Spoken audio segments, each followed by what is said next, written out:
Veteran radio broadcaster and author Foeta Krige has launched his book titled The SABC 8 in Hyde Park, Johannesburg. Now, he penned the trials and tribulations of 8 SABC journalists who were suspended and later fired in 2016 after protesting against censorship and changes in the editorial policy under the leadership of then Chief Operations Officer Hlaudi Motseoneng. Death threats, intimidation and assault are just some of the harrowing events detailed in Krige's book. He recalls the distressing times. It's always before election that you get the protest, the unrest all over the country. Vuyani was the focus at that stage, but there were also in Mamelodi and in Pretoria there were also some unrest. And of course it led to confusion in the newsroom. How do you handle it? How do you cover or not cover? When do you decide it's going to become violent or not?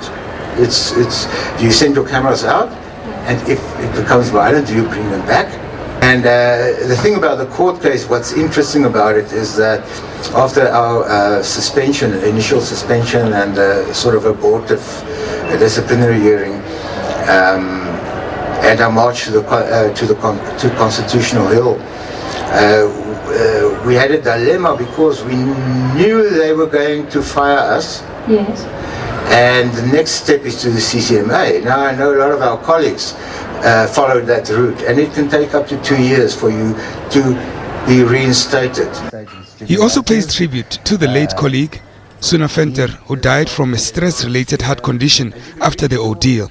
I tried to bring in Suna's story because of the publicity and the reaction of the country in general after her death. Yes. I could see it touched a nerve.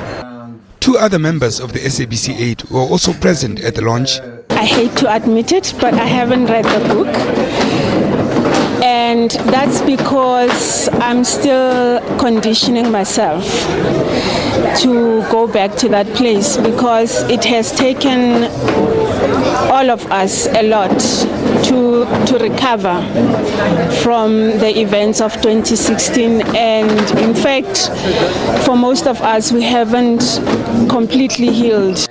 Krige recently retired as Radio Sondergrens's executive producer.